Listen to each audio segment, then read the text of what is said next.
ఒక్క ఓటుతో ఓడినా ఓడినట్లే. అందుకే ఈ ఎన్నికల వేళ ఒక్కో ఓటు ఎంతో విలువైంది. పోయినసారి ఓడిపోయి పాఠాలు నేర్చుకున్న పార్టీలు ఈసారి ఓటర్లను ప్రసన్నం చేసుకునే పనిలో పడ్డారు. ముఖ్యంగా ఏపీలో గతసారి పదులు, వందలు, వేల ఓట్ల స్వల్ప తేడాతో ఓడిపోయిన నియోజకవర్గాలపై ఇప్పుడు టీడీపీ, వైసీపీ ఫుల్ ఫోకస్ పెట్టినట్లు సమాచారం. టీడీపీ, వైసీపీలు ఇప్పుడు పోయిన చోటే వెతుక్కునే పనిలో బిజీగా ఉన్నాయి. 5,000 ఓట్ల తేడాతో ఓడిపోయిన నియోజకవర్గాలపై ఈ ఎన్నికల్లో స్పెషల్ ఫోకస్ పెట్టాయట.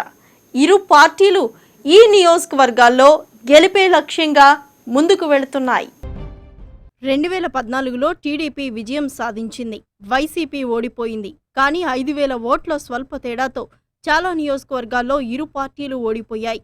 అక్కడ కొంచెం ఫోకస్ పెట్టినా రాష్ట్రంలో పరిస్థితి తారుమారుగా ఉండేది.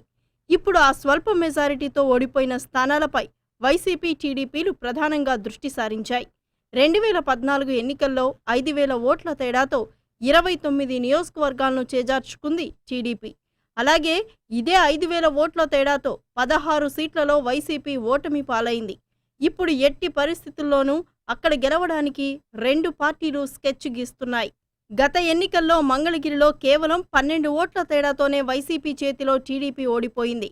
అక్కడ గెలిచిన వైసీపీ ఎమ్మెల్యే ఆళ్ల రామకృష్ణ చంద్రబాబుపై వరుస కేసులు వేసి బెంబేలెత్తించాడు. అందుకే ఇప్పుడు బాబు ఏకంగా లోకేష్ను దించి ఆళ్ల రామకృష్ణను ఓడించడానికి కంకణం కట్టుకున్నాడు.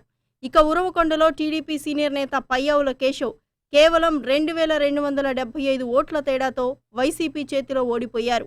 ఇక YCP fire brand Ambati Rambabu గెలుపు గ్యారంటీ అనుకుంటే కేవలం 924 ఓట్ల తేడాతో సత్తెనపల్లిలో ఓటమి పాలయ్యారు.